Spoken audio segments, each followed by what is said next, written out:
rattaché à l'école doctorale 509 et membre également du laboratoire Sergan. Vous travaillez sous la direction de Mme Véronique. C'est ça.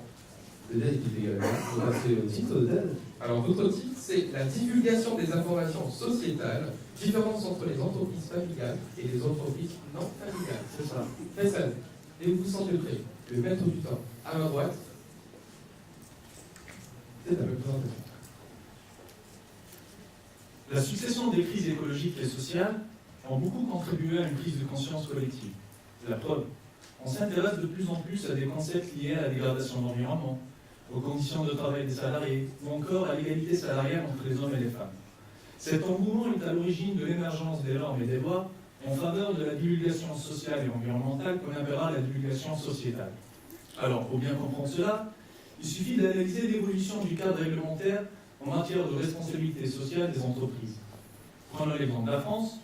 En 1977, la loi sur le bilan social avait pour but d'obliger les entreprises à divulguer des informations uniquement sur les conditions de travail de leurs salariés.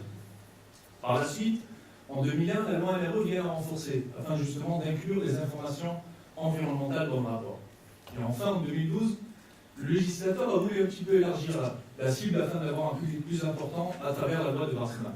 Cependant, le chemin reste encore lent. Et donc, ces lois ne suffisent pas pour prévenir les risques éventuels liés aux différentes activités des entreprises. Et là, vous allez sans doute me dire pourquoi. Eh bien, pour la simple raison que ces organisations doivent avoir une obligation morale, en considérant la divulgation sociétale comme un moyen qui leur permettrait d'avoir une meilleure transparence, mais aussi de gagner une certaine légitimité vis-à-vis des parties prenantes. Et c'est justement cette notion de légitimité qui m'a poussé à m'intéresser plus particulièrement à l'entreprise familiale.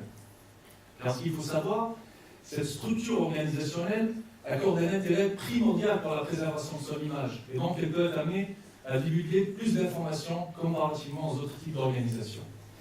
C'est ce que justement je vais tenter de démontrer dans mon travail de recherche. Mais pour cela, je dois tout d'abord analyser l'ensemble des rapports de mon échantillon, en distinguant bien entendu les entreprises familiales et les entreprises non familiales. Cela va me permettre de voir sur quoi communique chaque entreprise, mais aussi sur quoi elle évite de communiquer.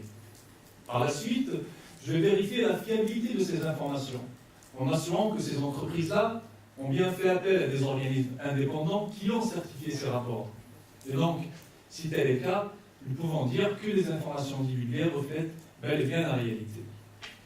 Dans la seconde phase de mon travail empirique, je vais tenter de construire un modèle économétrique dans lequel j'expliquerai justement le niveau de divulgation sociétale des entreprises familiales et des entreprises non familiales. Pour terminer, Antoine de Saint-Exupéry disait « Nous n'héritons pas de la terre de nos ancêtres, nous l'empruntons à nos enfants. » Alors, soyons tous responsables. Merci.